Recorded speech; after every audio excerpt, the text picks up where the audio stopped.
Krishna Kirtana Ganana Tanapano Premamritam Manidhi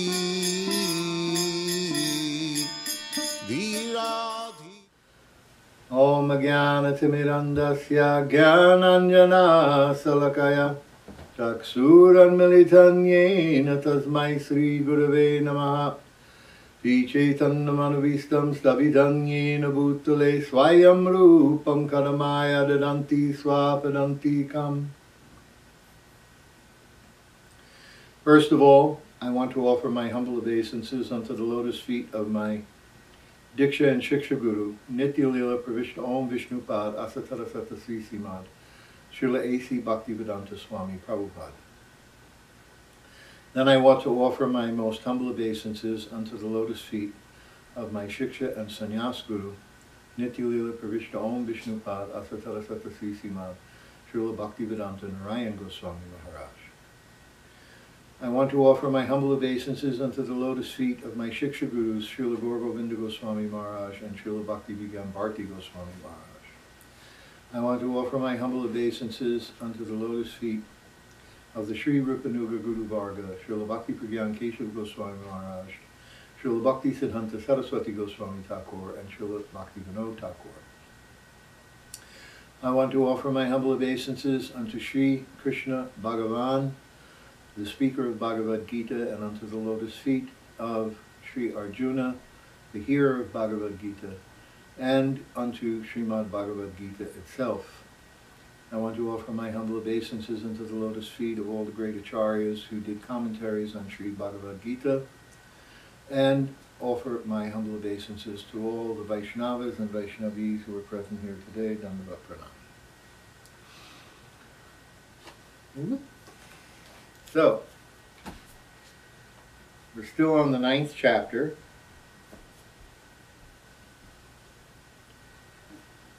We're still answering Arjuna's questions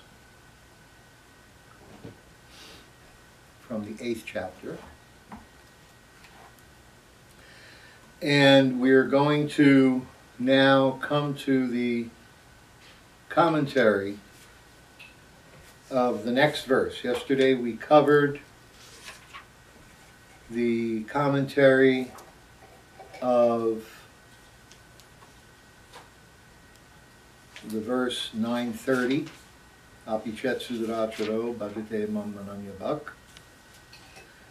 Now we're going to cover the commentary of verse 931. Shipram bhavati bharata, Shipram bhavati dharmatma, savasach chanti nigachati, konteya prantijanihi, name bhakta pranashyati. He quickly becomes righteous and attains lasting peace, O son of Kunti. Declare it boldly that my devotee never perishes. And now Srila Prabhupada in his purport says that this should not be misunderstood. In the 7th chapter, the Lord says that one who is engaged in mischievous activities cannot become a devotee of the Lord. That was 7:15. The miscreants, right? Remember? Okay. One who is not a devotee of the Lord has no good qualifications whatsoever. The question remains, then, how can a person engaged in abominable activities, either by accident or intention, be a pure devotee? This question may be justly raised. The miscreants, as stated in the 7th chapter, who never come to the devotional service of the Lord, have no good qualifications, as it is stated in Srimad Bhagavatam. Generally, a devotee who is engaged in the 9 kinds of devotional activities is engaged in the process of cleansing all material contamination from the heart. He puts the Supreme Personality of Godhead within his heart, and all sinful contaminations are naturally washed away. Continuous thinking of the Supreme Lord makes him pure by nature. According to the Vedas, there is a certain regulation that if one falls down from his exalted position, he has to undergo ritualistic processes for purifying himself. In Srila Prabhupada's translation of the Nectar of Devotion, the Bhakti Rasamrita Sindhu, he talks about prayaschita. That's what this is called in Vedic terminology, prayaschita. Purification ceremonies given in the Vedas to purify one of committing sinful activities. But here there is no such condition because the purifying process is already there in the heart of the devotee. In other words, the devotee doesn't have to perform prayaschita. This is what he was saying in Nectar of Devotion in Bhakti Rasamrita Sindhu. Due to his remembering the Supreme Personality of Godhead constantly, therefore the chanting of the Hare Krishna Maha Mantra, Hare Krishna, Krishna Krishna, Hare Hare, Hare Rama, Rama Rama, Hare Hare, should be continued without stoppage. This will protect the devotee from all accidental fall downs. He will thus remain perpetually free from all material contamination. So this is Prabhupada's commentary. This is how he addresses the issue. Because some people may ask that question. Well, if you act like those miscreants from 7:15, then how is it? If you are a Naradama or a Mayafrita Jnana, if you are this kind of person, then how can we say that Krishna is protecting you? But he points out, because the devotee is always engaged, even when he makes mistakes, still Krishna is protecting. Now, Srila Vishwanath Chakravarti Thakur makes the point. The following questions may be raised. How can you accept the service of such an adharmic and unrighteous person? How can you eat the foodstuffs offered to by a person whose heart is polluted by defects such as lust and anger? Sri Bhagavan answers by speaking the sloka beginning the word Shipram. He very quickly becomes righteous. Here the word Shipram means that he quickly becomes righteous and achieves eternal peace. The words bhavati and nigachati are used in the present tense instead of the future. This proves that right after engaging in irreligious or abominable activity, he laments and remembers Krishna again and again, thus he quickly becomes righteous.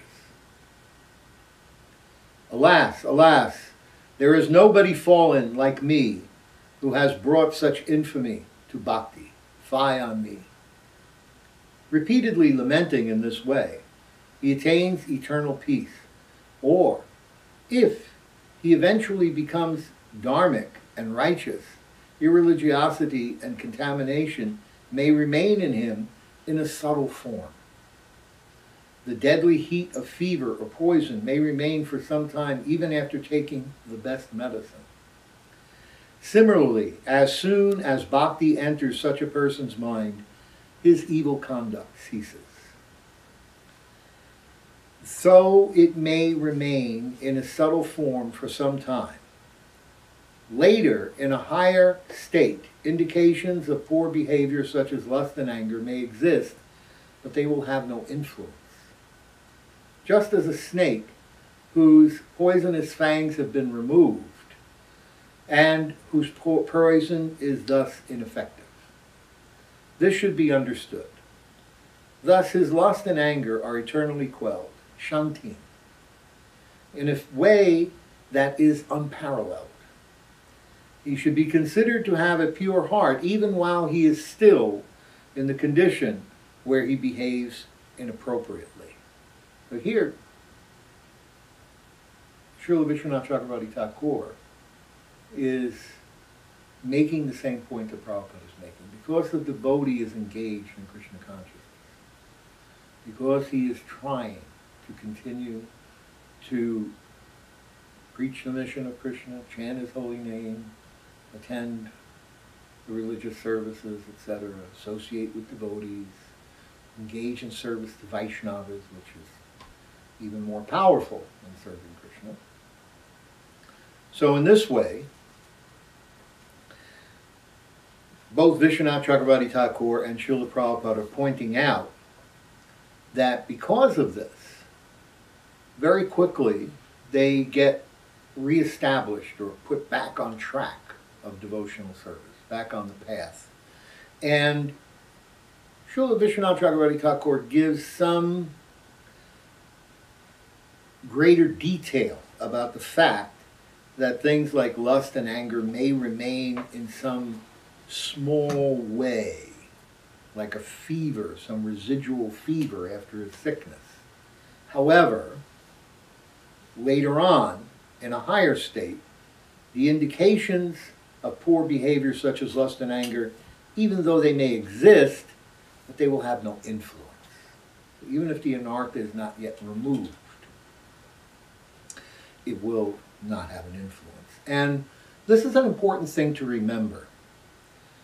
It has become a fashion amongst devotees to go to different kinds of self-help people and psychologists and psychiatrists and all of these kinds of people to try and get relief from the emotional difficulties that they're facing that they can't seem to untangle.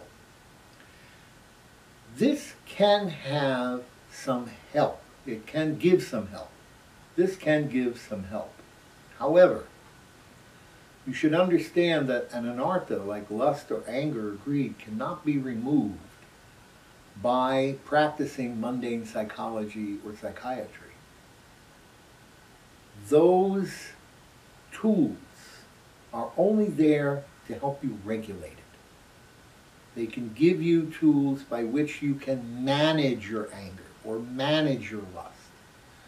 Just like somebody who has an addiction to drugs or alcohol goes to the AA meetings, and by the association of everyone who's working together to try and manage their addiction, they can have some effect on helping them to manage it. They recognize that they're still addicts. Every morning they get up and they look in the mirror and they say, I'm an addict. This is what I am. But just for today, I'm going to practice abstinence, I'm going to control myself, and I'm going to pray to my higher power, whoever it may be, that they give me the grace and the mercy to get through this day without taking alcohol or drugs or whatever it may be. And then at the end of the day, before they go to bed, they look in the mirror and they say, thank you, higher power, God, whoever they're worshiping, for another day, clean and sober. So in this way, they manage their addiction. They manage their anartha. But it's not removed. It's not removed. That can only be removed by the sadhu. Srila Vishwanath Chakravarti Thakur talks about this in the commentary to the Srimad Bhagavatam, 3rd canto, 25th chapter, 25th verse. He says, by hearing the excellent pastimes of Krishna from the lips of the pure devotee, Sattam, then gradually the anarthas are removed. And then one will be established in nishta, or firm faith. So this is the process. Associating with sadhus, hearing Hari Katha from their lips, and then engaging in the process of devotional service under their guidance, anugatya, being under guidance, under shelter. And then, by this process, your anarthas like lust, anger, greed, envy, etc. can be removed from your consciousness. So he's making the point here that similarly, as soon as bhakti enters such a person's mind, his evil conduct ceases, though it may remain in a subtle form for some time. So it may still remain there. But he ceases to behave in that way due to the fact that he's engaged in the process of devotional service. There is the analogy that if a person is dirty and he's not taking a shower, then you may say something that you're not clean, you need to shower. If the person is already in the shower cleaning off, then there's no need to state the obvious. He's in the process. And so we're in the shower, we're in the process, we're cleansing the consciousness.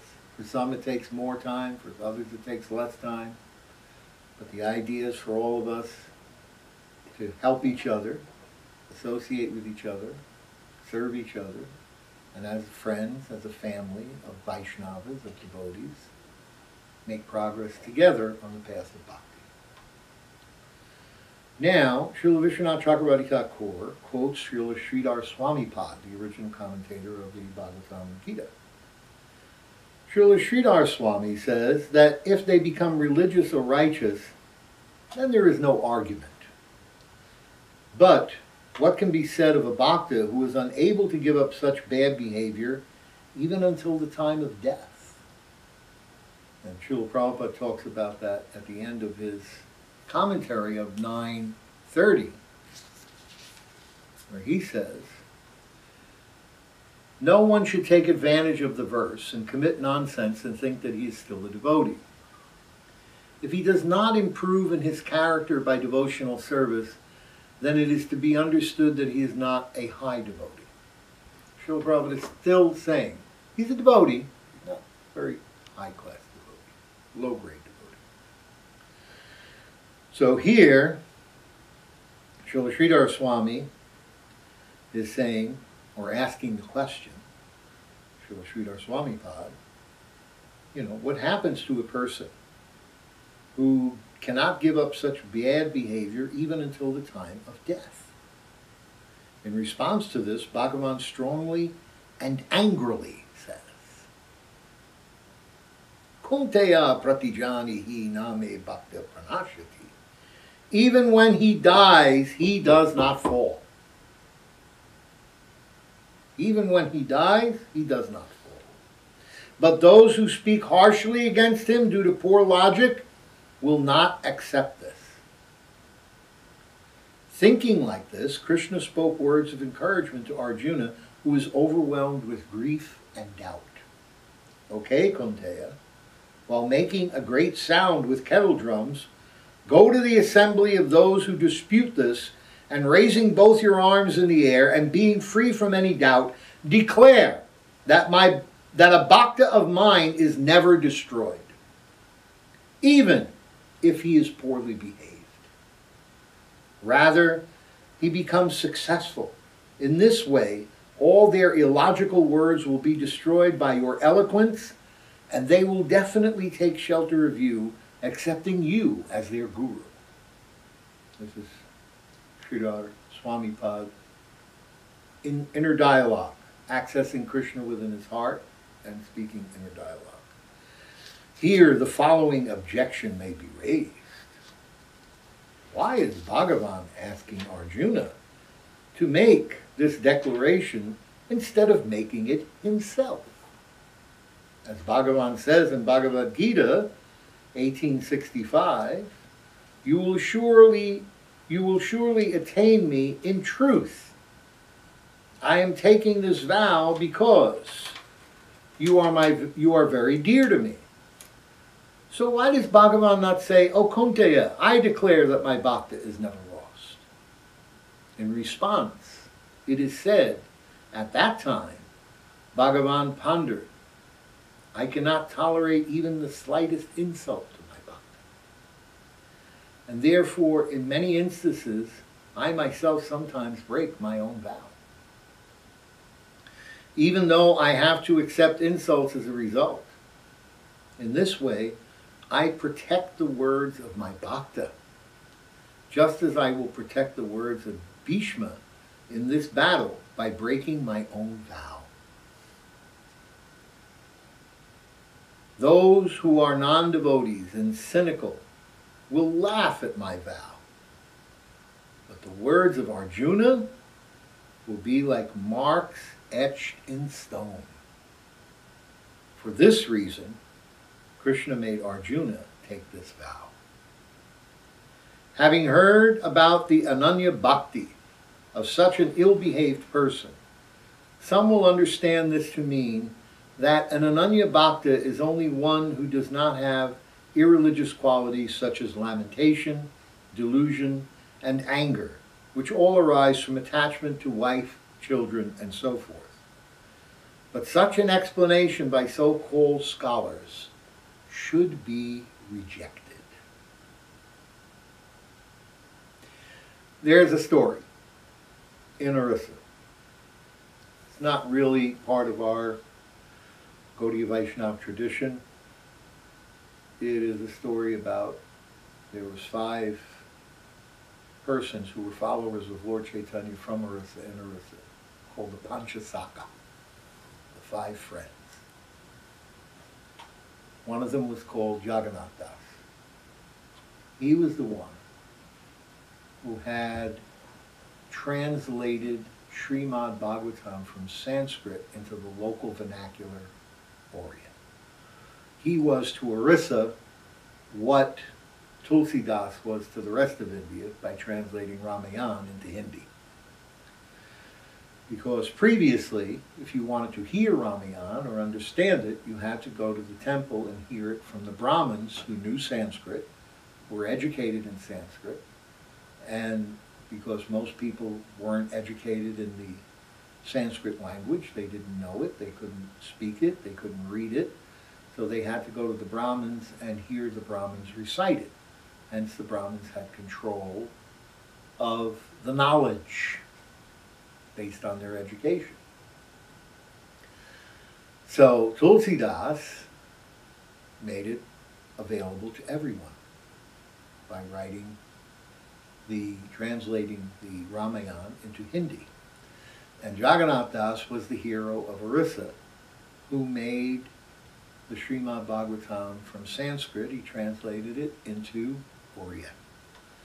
And everywhere, in every little village of Orissa, you will see a small hut. It is called Bhagavat Stali. And in that hut, there is an altar, and on that altar, there is wrapped up in cloth is a copy of the Srimad Bhagavatam by Jagannath Das. And every day, it's read aloud by different villagers. Srila Guru Govinda Maharaj told me that as a child, from his birth, his father used to read so many verses of Bhagavatam every day, so that by the end of the year, the Bhagavatam was recited completely. He had a system. And so he read those verses, and he heard, Srila Guru Govinda Maharaj said, I heard Bhagavatam every day of my life until my father died when I was 16. So you can imagine, what a glorious birth this is. To be born in such a family where your very pure, devoted father teaches you Srimad Bhagavatam every day, reads to you Srimad Bhagavatam every day. So, this Panchasakas, there was 5 of them. Jagannath Das was one. And there was another one called Achyutananda. And Sant Achyutananda wrote a book called the Bhavishya. And when he wrote that book, he made predictions that things would happen. And one of those predictions Prabhupada fulfilled. He made a prediction that just near the Kandagiri hills, sadhus from a foreign country would come and reestablish Dharma. And only 7 kilometers from the Kandagiri hills, our temple that Prabhupada established in Bhubaneswar was established by Srila Prabhupada, and the foreign devotees came there and they began to establish Vaishnava Dharma again. So Prabhupada fulfilled one of these prophecies of Santa Chitananda. He made other prophecies as well. And then the third one was Balaram Das, and he's the one that I wanted to get to. So Balaram Das was so devoted to Lord Jagannath. Every day he would go to Lord Jagannath, take darshan, sing for the deity, bring flowers, offer devotion, eat only Jagannath Prasad, nothing else. Very, very devoted. But he had an anartha. He loved women. And he regularly used to visit the Devdasis, the local prostitutes, and have relations with them. Couldn't help himself. But he never missed doing his glorifications and services to Lord Jagannath every single day. So the Rath Yatra came, and he would always come to the Rath Yatra, but he had been sleeping with some woman the night before, and he woke up late. And when he woke up, he could hear them shouting, you know, that the Rath cart was being pulled. So he, without taking a bath or cleaning up, he just put on his clothes and ran with his clothes from the day before to see the deities. And the priest, who had seen him take darshan the day before, knew what clothes he wore, and saw that he was wearing the same clothes and that they were soiled, and he became very upset because Balaram Das climbed up. There's a ramp that you can climb up and actually embrace Lord Jagannath. Not foreigners like me, but the public. So he tried to get up on the cart and embrace Lord Jagannath. And they got really furious with him. The priest said, he's dirty, he's unclean, don't let him touch Lord Jagannath. And they threw him off the cart. Balaram Das went and he cried and he wept and he cried and he wept.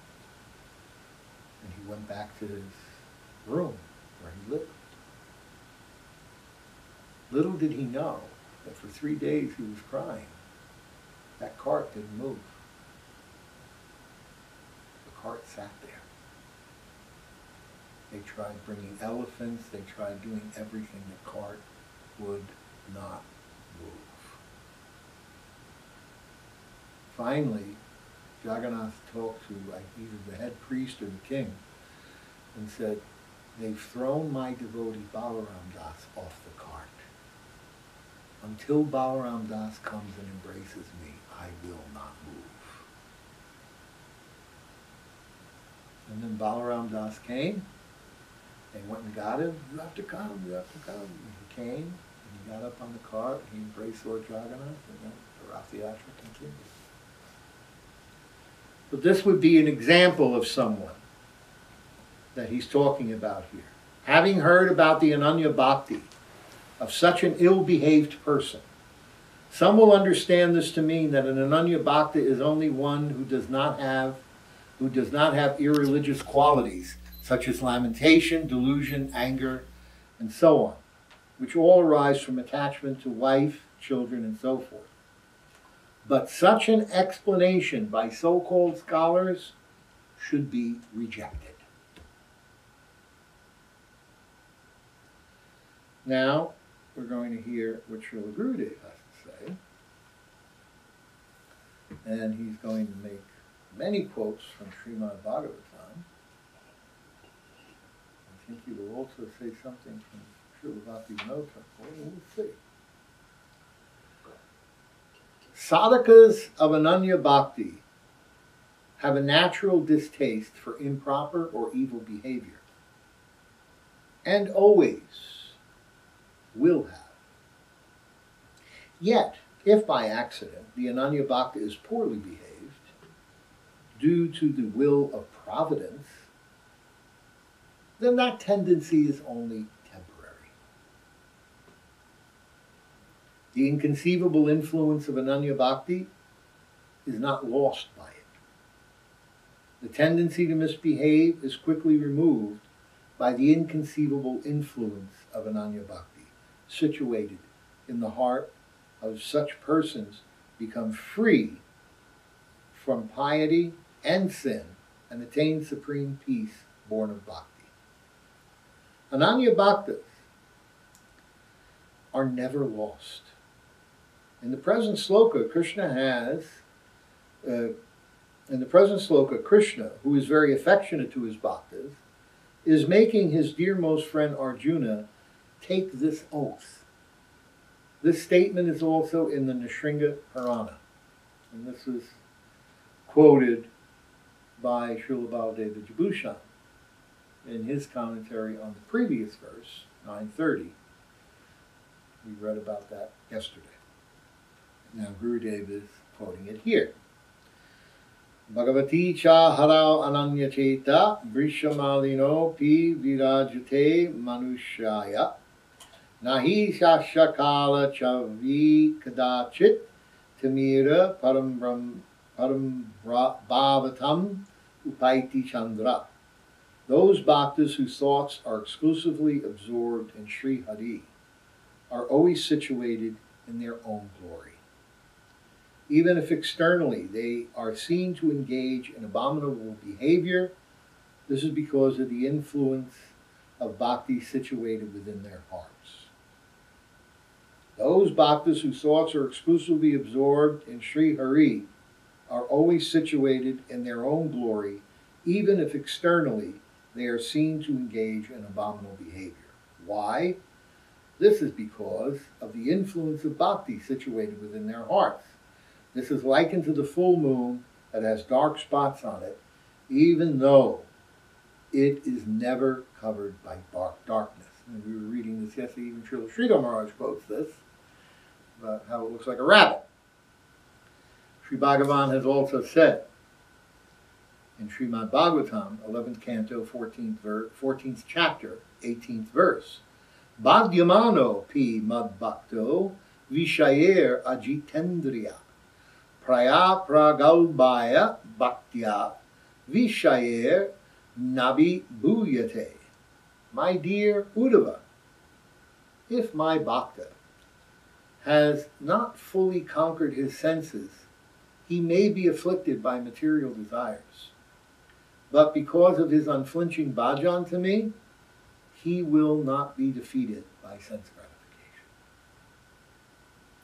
While commenting on this sloka, Srila Vishwanath Chakravarti Thakur writes, even those who are just in the preliminary stage of sadhana bhakti become successful and blessed, not to mention those who are gradually attaining the stages of nishta and bhav. What to speak of Shuddha Bhaktas, in whose hearts bhav has already manifested. In literature dealing with Gyan Marg, the path of jnana, both a jnani who behaves improperly and his jnana are criticized. But even if a bhakta behaves improperly he and his bhakti are not criticized in the Bhakti Shastras. In this regard, one of the best Naviyogendras, Karabhajana Rishi, says, Svapada Mulam Bhajata Priyasya Tyaktanya Bhavasya Hari Paresha Vikarma Yach Chot Patitam Katanchid Dunoti Sarvam Ridisani Vishta. It is not possible for those premi bhaktis who engage in bhajan to the lotus feet of their dearmost Lord Sri Krishna with ananya bhav, having given up all other thoughts, faiths, activities, to engage in sinful activities. However, if somehow or other they do, then by sitting in their heart, Sri Hari cleans everything and makes their hearts pure. Someone may say that a bhakta who engages in sinful activity must atone for it.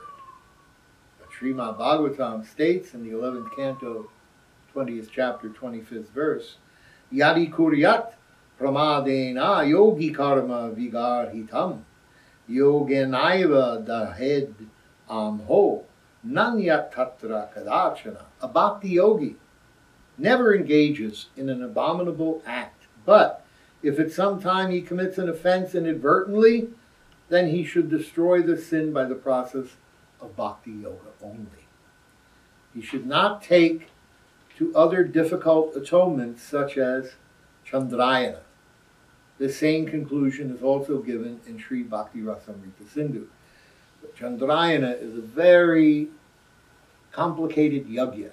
Not a yagya, not a fire yagya, but a complicated path of prayaschitta. What you have to do is you have to feed a cow raw rice. Then the cow will eventually digest the rice, but the rice doesn't get broken up or digested. It comes out in the dung. Then you have to collect the dung with the rice in. Then you have to wash the rice out of the dung, the cow dung. And then you have to take that rice and boil it. And you have to start on the full moon. And you eat only 14 spoonfuls of that rice, or 15 spoonfuls of that rice on the full moon. And you go down each day eating one less spoonful until you hit the new moon. And then on that day you fast completely.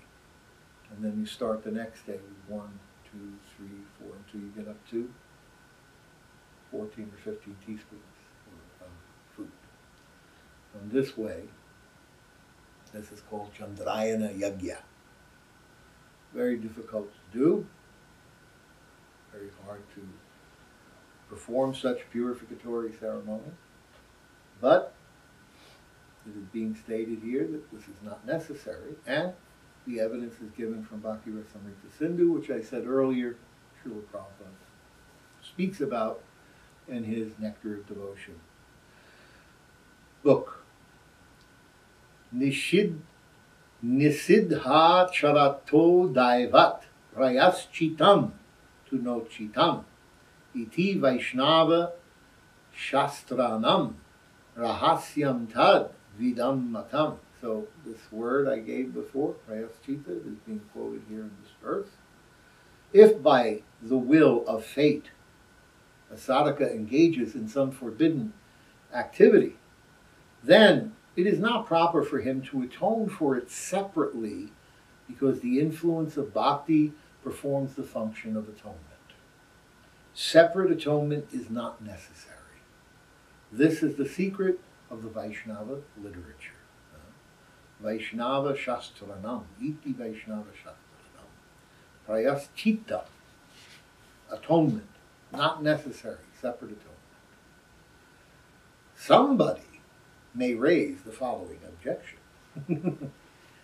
Why did Bhagavan himself not make the statement, my bhaktas are not lost? Why did he ask Arjuna to do it?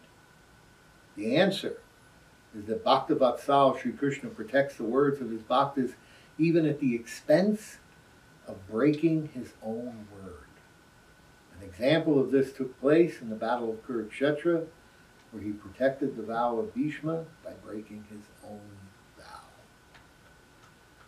There's an example. There's another story also, where one man had committed some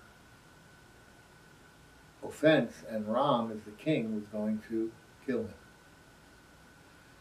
So he asked somebody, what can I do? Lord Ram says, he's going to come and kill me. How can I escape this?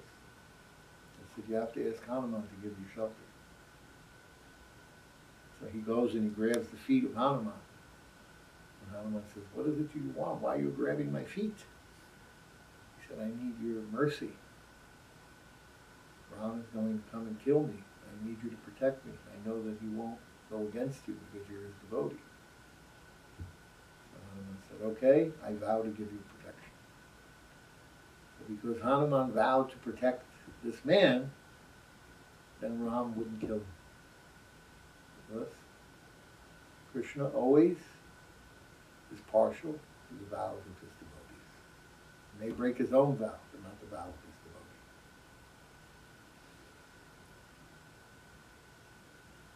Now, this next verse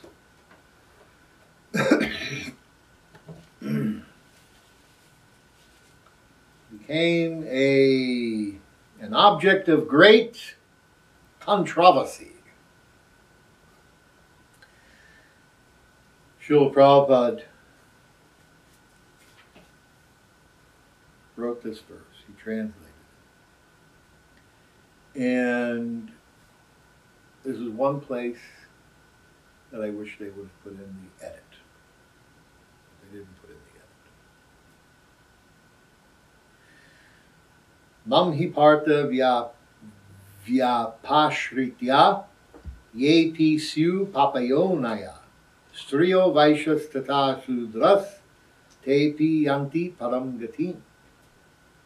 O son of Pritha, those who take shelter in me, though they be of lower birth, and then it has a hyphen.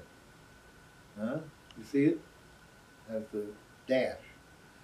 May they be of lower birth, women, Vaishyas, as well as Sudras, workers, then another hyphen, can approach a supreme destination. So the way this is edited here, it makes it appear that women, Vaishyas, and Sudras are of lower birth. But that's not the case. That's not what he's talking about. O son of Pritha, those who take shelter of me, though they be of lower birth, comma, women, comma, Vaishyas, comma, Sudras, comma. It's not meant that women are of lower birth. Lower birth means those who are not in the Varnashram system. Lower birth means I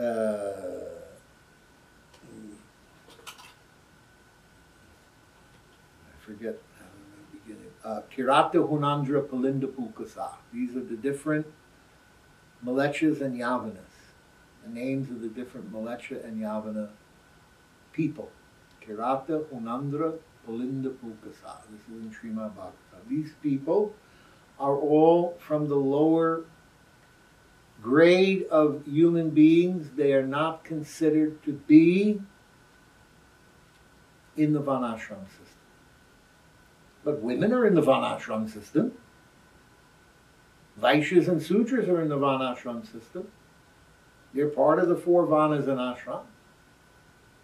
We cannot say that they're of lower birth. Lower birth means those persons who don't follow any principles of Varnashram. This is Kirata Hunandra Palinda Pulkasa. So, it should be understood properly. Srila Prabhupada didn't make a mistake. Whoever was editing this made a mistake. Srila Prabhupada said again and again that his daughters are Vaishnavas. All the women are Vaishnavis. The Vaishnavis are not to be considered of lower birth. This is a misunderstanding. Srila Prabhupada had so much affection for his daughters. When this one disciple of his who used to cook for him, she went to learn how to cook from the Bengali ladies so that she could make the Bengali preparations the way Srila Prabhupada liked it. And she used to cook for Prabhupada, and then in the morning when we go on the morning walk with Srila Prabhupada, she would supervise all the other young women, the other young Vaishnavis, to come in the room and sweep and mop and clean and make Prabhupada's room nice and ready for him when he returned. And then she would cook his meals for him, and she'd bring them to him, and then she'd take the plates and wash everything. And she always made sure that he was taken care of. He had a nice apartment there in Bombay. There was one large room, a darshan room. As you walked in, there was this darshan room. There was a hall, and at the end of the hall was the kitchen.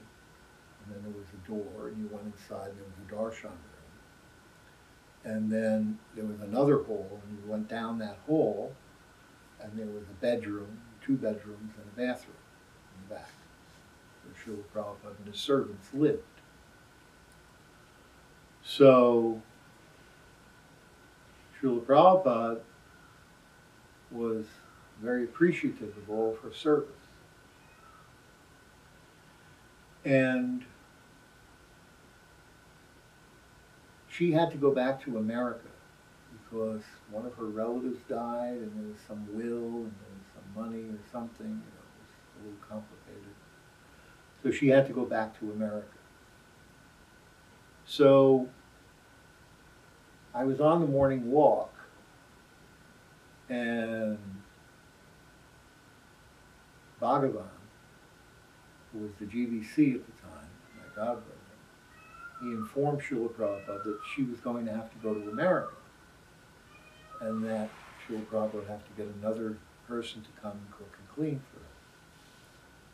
So he said, oh, well, when is she going? He said, well, she has no money. She's trying to save up some money so that she can go. So that day when she came in with the plate, she put it on his table, he ate, and then when she left, then she came back to pick up the plates, and Prabhupada said, so I heard you're going to America? She said, yes, Prabhupada, I have to go to America. I have some legal things that I have to take care of. Oh, when are you going? He acted like he didn't know what was going on. Oh, when are you going? Oh, I have to save up some money so that I can go. But in front of Prabhupada's table, he would sit on it. He had an asan that he would sit on. He had a table. In front of the table in the darshan room, there was a Hyundai box, a donation box. And every day people would come, they take darshan of Prabhupada, they hear him speak, and they put money in the box. The box was full of rupees. So Srila Prabhupada said, you know, every day people come and they put money in this box. He said, I don't need this money. Why don't you take this money so you can fly to America? She said, oh, I can't take that money. It's your money. It's not my money. You're just putting it in the box. And Prabhupada, they're giving it to you. But I'm not using it. It's just sitting there. So why don't you take it? You should take this money and you should fly to America. So in that way, Prabhupada gave her the money from the box so she could fly to America. He had so much love and affection for his daughters. So much. And Kushalya told me the story. Madhavananda's former wife, Kushalya. And Madhavananda, actually, he knows the story about this girl who was the servant, and he knows the story about Kushalya also, because he was there. Prabhupada asked Kushalya to lead a kirtan in Delhi at the Pando, where there was 20,000 people. 20,000. So she came out in the front. She had a beautiful voice. She sings very beautiful. And she started singing. And she did the Hare Krishna Kirtan. It was so ecstatic. She was a very young girl. She came to Krishna consciousness just a few years earlier when she was 16. She was a very young girl. So she was maybe 18 or 19 at this point in India. A young girl. And she had all 20,000 people on their feet, jumping up and down, singing Hare Krishna, Hare Krishna. She got everybody to dance and chant.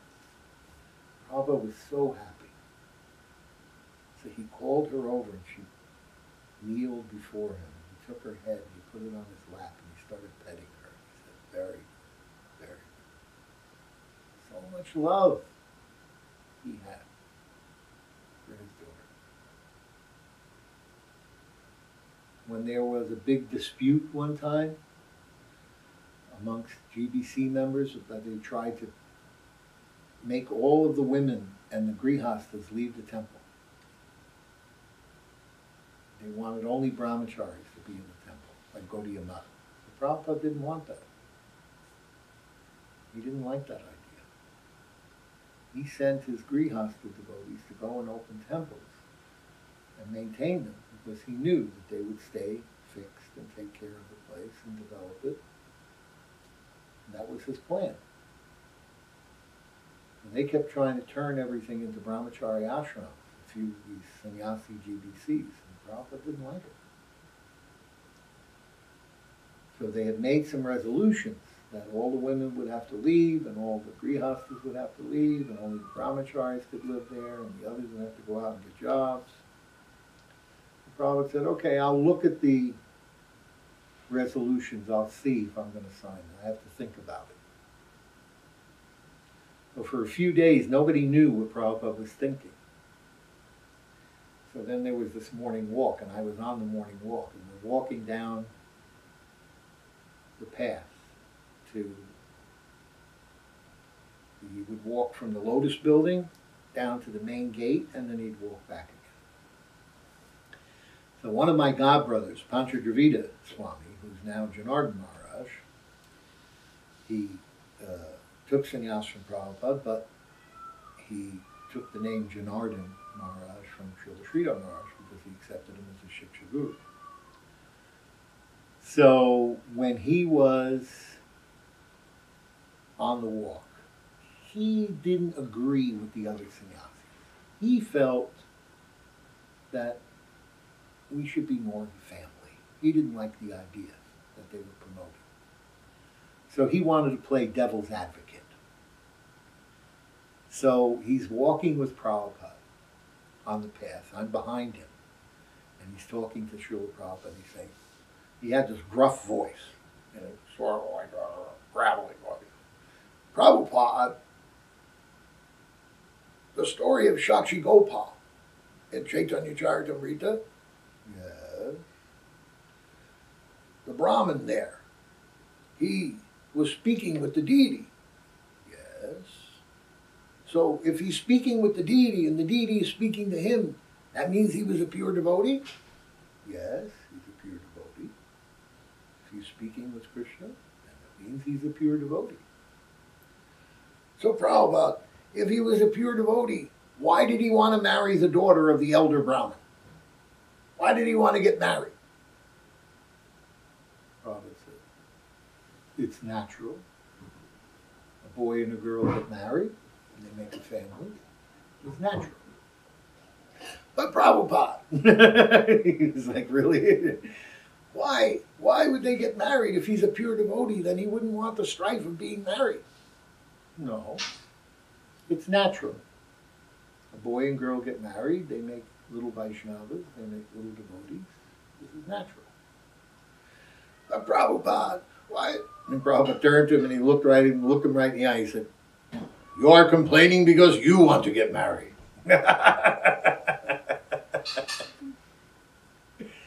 So then, at the end of the walk, when we reached the gate, the women didn't go on the walk, only the brahmacharis and sannyasis did. So we reached the gate, and all the women were waiting for Prabhupada when he got there. They had garlands, they had beautiful flowers, and they all went up to Prabhupada. They gave him the garland, and then they were all giving him flowers and offering obeisances, one after the other. And so then when they all finished, Prabhupada, he was smelling one of the roses.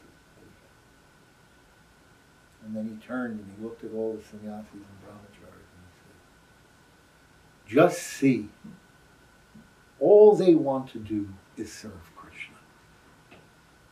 Why are you giving them trouble?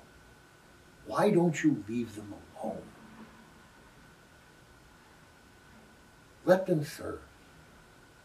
And then we knew that Prabhupada didn't like this idea. And so then everything was changed. And when back to the way it originally was. So this whole idea became defeated. So we see from these examples that Srila Prabhupada loved his daughters and that he wanted to take care of them. And Srila Gurudev also was very affectionate to his daughters. He even said once, it was Father's Day. We were with Gurudev on Father's Day. So all the female disciples brought him little gifts. You're our real father, you're our real father, like this. So someone asked him, well, Gurudev, are you more partial to your daughters than your sons? Yes, yes. I am more partial to my daughters. I give them more affection. Like this, we see that this meaning has been mistaken. Srila Gurudev tried to explain this. Some people criticized him. They said, oh, you're criticizing Prabhupada's commentary on Bhagavad Gita. You're criticizing Prabhupada's translation. But the editors, like who do editing of Prabhupada's books, they understood what was going on. They said, he's not criticizing Prabhupada, he's criticizing us, that we didn't edit this properly. And he said, there should be a comma here.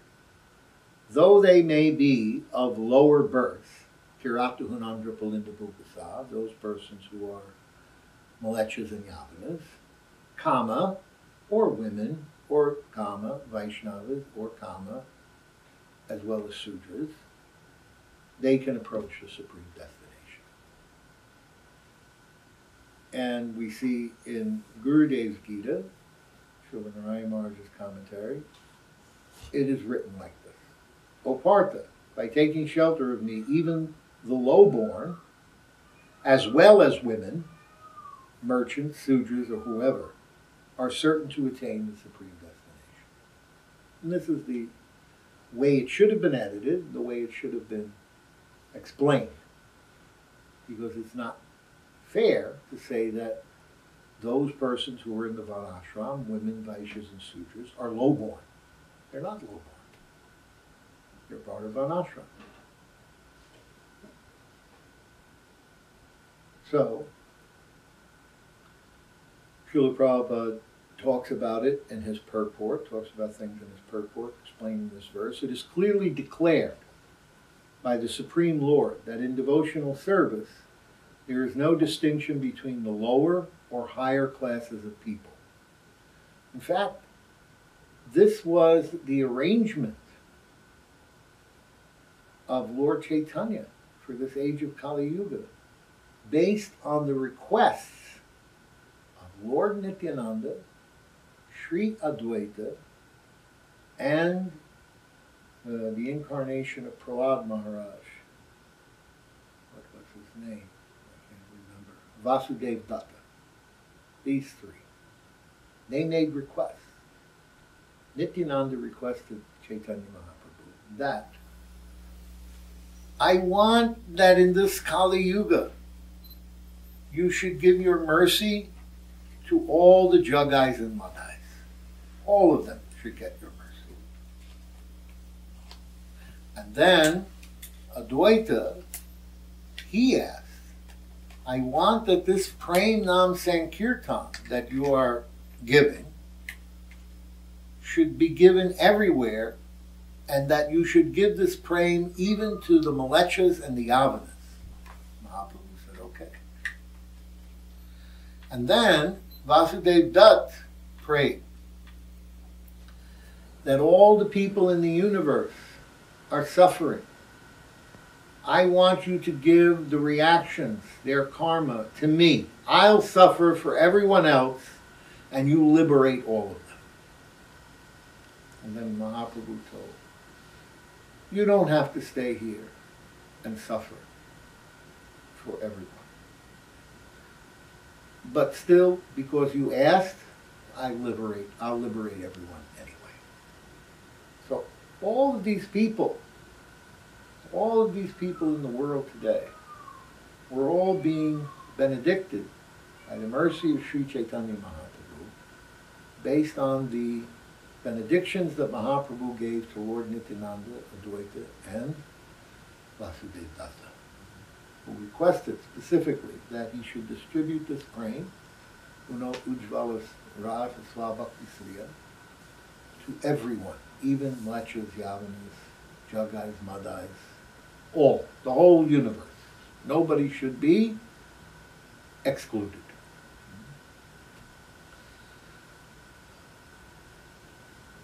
So, it is clearly declared here by the Supreme Lord that in devotional service there is no distinction between lower or higher classes of people.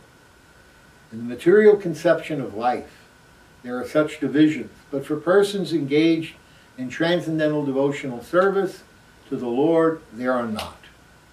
Everyone is eligible for the supreme destination.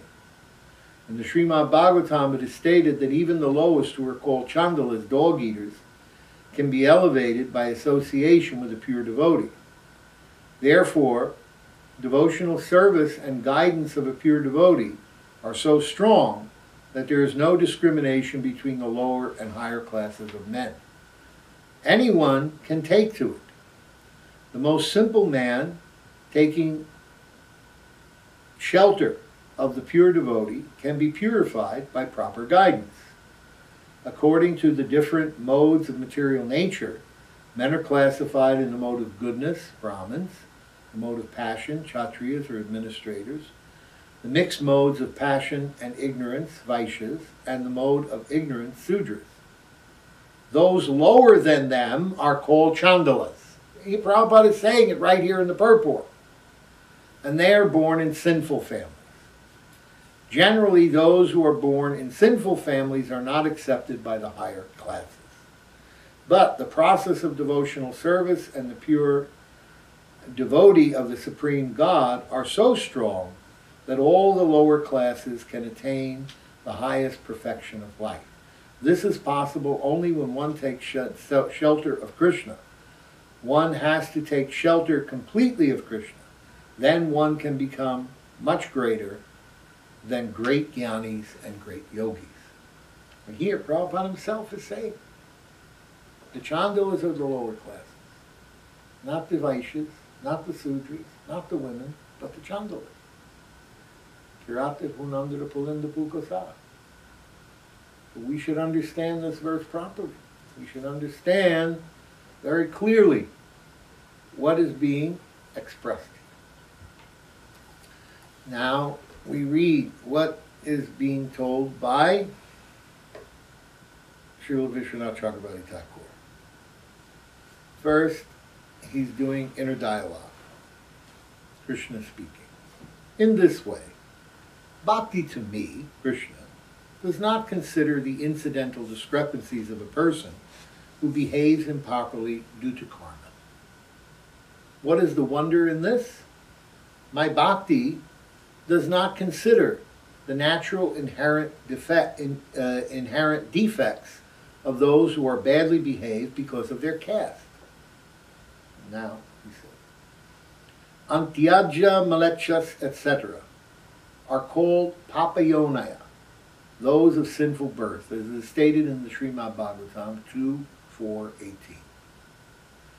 I pay my obeisances to that omnipotent Bhagavan who is so merciful that by taking shelter of the lotus feet of a Sadguru, who is his representative and who has taken shelter of him, one can become free from the defects born of caste or action, be he Kirata, Huna, Andhra, Pulinda, Pulkasa, Abhira, Shumba, Yavana, Kasha, etc.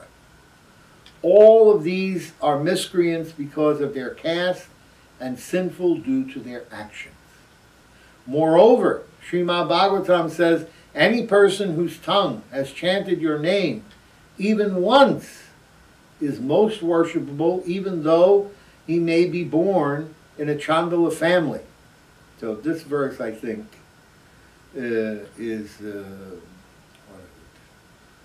those who chant your name have already performed all types of tapasya and yajna, bathed in all the holy places, studied the Vedas, and performed all other prescribed actions. Aho bata sapacho to garian yad shivagre vartate namatubhyam. Tapustapaste juhuvu shashnor arya. We should consider them Aryans, because they're taking the holy name of the Lord means that they have already done all these things. Tapustapaste. They have already studied the Vedas, done tapasya, done yajna, bathed in the holy places, performed all prescribed actions. They've already done all this. And then he says, showing that, again, it's separate from the castes, this also refers to women, Vaishyas, and so on, who take shelter of Sri Bhagavan, even if they are impure and tell lies. So he's making the point that these persons, women and others, are separate from Kirata Hunandra Palinda Pukasha. Yeah, this is also being made, point is being made by Vishwanath Chakravarti Thakur. Prakashika Vritti, the commentary by Srila Gurudev. In the previous sloka, Bhagavan explained that a sadhaka who devoutly engages in the practice of Ananya Bhakti should be considered saintly, even if externally some incidental poor behavior is seen in him.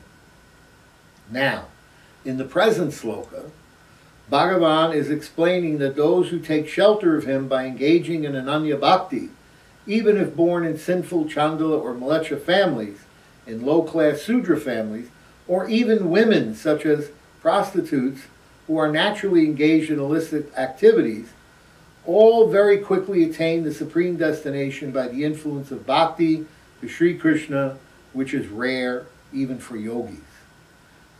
In Srimad Bhagavatam, Sri Sukadeva Goswami says, Kiratu Hunandra Palinda Pulkasa. Kiratas, Hunas, Andras, Pulindas, Pulkasa, Abhira, Sumba, Yavana, Kasha, etc. All others, and all others, addicted to sinful activities, can be purified by taking shelter of the bhaktas of Sri Hari. Due to his being the supreme power, I offer my obeisances to him. While commenting on the sloka, Srila Vishwanath Chakravarti Thakur writes, just by becoming endowed, we're commenting on the sloka, Kirata Hunindra Palita Pukasa, just by becoming endowed with a scent of Kevala Bhakti, even the most sinful attain perfection. So, this is significant because in Srila Prabhupada's writing of the Nectar of Devotion, which is a summary study of Bhakti Rasamrita Sindhu, he says, if someone performs even a small portion of devotional service, he becomes purified. So here we see that concept being given here by Vishwanath Chakravarti Thakur. Just by becoming endowed with even a scent of Kevala Bhakti, even the most sinful attain perfection. Those who are low by caste or birth, such as Kiratas and others, and those who perform sinful actions, become purified by bhakti only when they accept a Shuddha Vaishnava as their guru. A person becomes supremely pure and free from the defects coming from his birth, as well as his actions, merely by accepting the shelter of the lotus feet of a Sadguru. In Bhakti Rasamrita Sindhu, Srila Rupa Goswami says that bhakti destroys both parabdha and aparabdha sins at the very root. It means previous karma and karma that's in seeds waiting to be fructified. The Kiratas, for example, are impure because of their birth in a low caste. Sin in the form of a low caste birth is parabdha karma, previous, and is removed by just a scent of bhakti. In this regard, Srila Vishwanath Chakravarti Thakur further states, in practical life, ignorant persons identify those who have accepted Vaishnava Diksha by their dynasty or caste. From the spiritual perspective, none of the defects of caste and birth remain in a person who has taken Diksha. This is the reality. Such persons themselves become fallen who place undue emphasis on the birth and caste of one who has taken Diksha from a Sadguru. Such condemnation, however, brings no harm to the person who has taken initiation. A person who criticizes Vaishnava is required to atone for it himself. Devahuti is also stated, Yan nama dheha shravananu kirtanad, yat prahavanad yat samarpanad, api kvachit, svadopi sadhya savanaya kalpate, kuta punaste bhagavanu darshanat. Simply by hearing and chanting your name, paying obeisances to you and remembering you, even a Chandala immediately becomes qualified to perform Soma Yajna, without waiting for another birth to be able to do so. O Bhagavan, what then can be said about the incomparable influence of your darshan? Srila Bhakti Siddhanta Saraswati Goswami Thakur Prabhupada writes, this sloka is not spoken for common Chandalas, dog eaters, who have taken birth in a fallen family according to their prarabdha karma, and remain engaged for the rest of their lives in abominable acts fit for their caste. Rather, it is spoken for Vaishnavas who, after taking birth in a family of dog eaters, become disinterested in the abominable activities of their family tradition, and after taking Diksha from a Sadguru, remain engaged in the service of Sri Bhagavan. It is certain that those who are gifted with a saintly nature have followed with staunch faith all the behavior of Brahminical tradition in their past life. Srila Prabhupada used to say, like this, that you have been sent here by my Guru Maharaj. You have already done this before. He even told many of us individually at different times, myself included, that we have associated previously and we are associating now. So, in this way, this association with Srila Prabhupada is going on. And your association with Sadguru will go on for many lifetimes until you achieve perfection. So, there is no question. Aho bhata swapacho to gariyan yajjivagre vartate namatubhyam tapustavaste juhuvu shashnor ay. That these people must have already done. They're Chandalas, but they must have already done all kinds of austerities, penances, fire yajnas, bathing in the water, everything. They have done it already in previous lives. And now they are chanting the holy name. Yajjivagre, jiva from the tongue. Yajjivagre namatubhyam. They are reciting the holy name, the nam, with their tongue. They're engaged in this way. Therefore, they are Arya. They're Aryans, persons who are of the highest caste of spiritual people.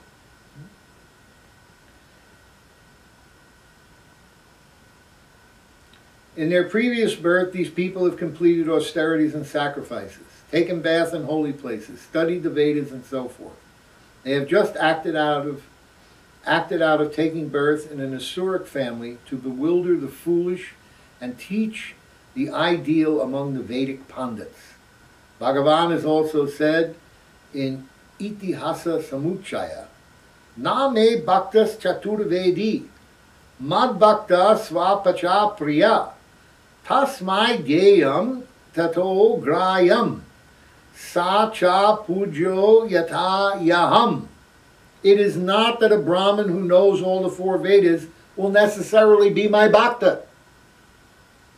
Na me bhaktas chaturvedi. Chatur means four. Vedi means the four Vedas. Na me bhaktas. Just because they know the four Vedas doesn't mean they're my bhakta. But my bhakta, even born in a Chandala family, mad bhakta svapacha. Svapacha means the dog eater. Even he is born in a Chandala family, he's very dear to me. And is the proper recipient of charity and the proper person from whom charity should be accepted. Even if born in a Chandala family, my bhakta, like me, is respected by all, even by the Brahmins. Srila Bhaktivinoda Thakur says that in this way, the reason a person who has taken shelter of the holy name of Sri Krishna has taken birth in the house of a Chandala is to perfect the quality of humility, which is favorable for bhakti.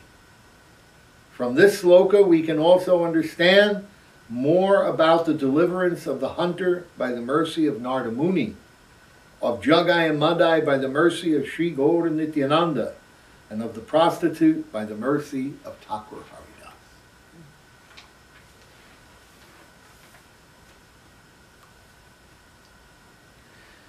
Then, this last verse.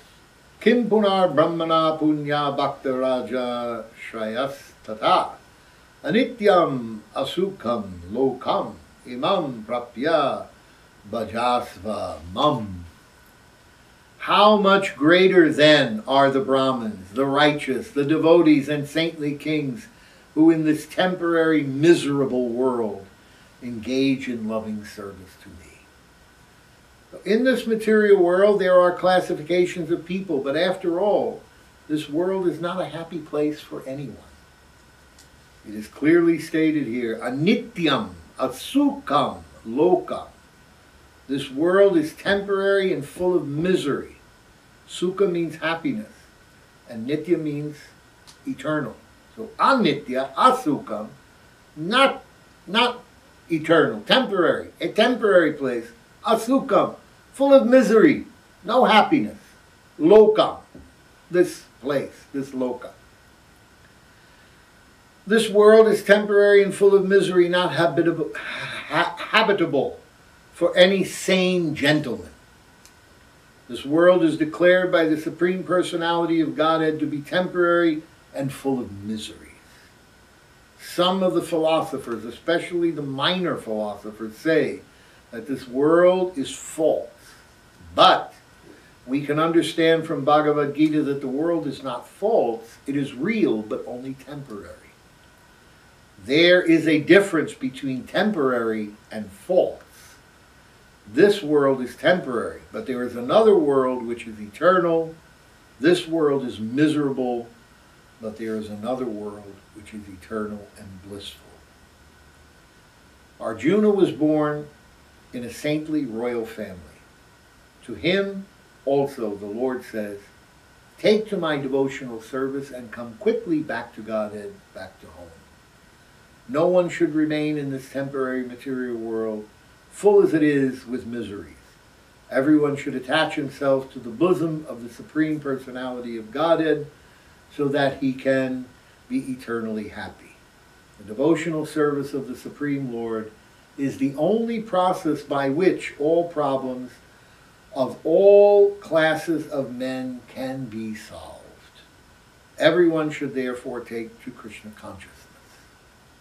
So here, Srila Prabhupada is emphasizing this point. This ends this sequence of verses, starting with 30. Apichet Sudaracharo. Then very quickly he becomes righteous. Then everyone can make advancement no matter where they come from. What to speak of them? What about the greater? How much greater are the Brahmins, the righteous, the devotees, and saintly kings, of which Arjuna is one? Okay? And Srila Vishwanath Chakravarti Thakur says, if those who are born in a low family and who behave badly can very quickly develop good conduct by taking shelter of Ananya Bhakti, and can thus attain the supreme destination, what is the wonder if those who are born in a good family and whose conduct is pure also achieve the supreme destination by taking exclusive shelter of Bhagavan? Making Arjuna the object of his teachings, Sri Krishna is instructing all jivas to perform bhajan to his eternal, blissful swarup as long as they remain in this temporary and miserable world. In this sloka it is declared that the material world is mutable, perishable, and miserable. But it does not describe it as false. Some philosophers imagine that the world is false, but the idea is against the principle of Bhagavad Gita. The Dhamma of Sri Krishna is called aprakrita, or transcendental, and it is eternal and blissful. Jivas who attain to that abode never fall from there. So now we see that all the questions that Arjuna asks in 8.1 have been answered. We're going to discuss that tomorrow when we begin the class tomorrow, and then we're going to discuss the last verse here, which is Mamana Bhava Bhakto. This is the most important verse of the Gita because it is the verse that is repeated twice. Here in 934 and then again 1865. The verse is spoken twice by Krishna. So, therefore it is understood to be the most important verse in the Bhagavad Gita. So, we will talk about that verse tomorrow. We'll see how that verse refers back to other verses that were spoken in the 4th chapter, the 7th chapter, and the 9th chapter. And we'll make a big line, a big connection, and we'll show you how the sequence of Bhagavad Gita is working, how Krishna is building one upon another to make his point. Okay, thank you very much. Hare Krishna, Krishna Krishna, Hare Hare, Hare Rama, Rama Rama, Hare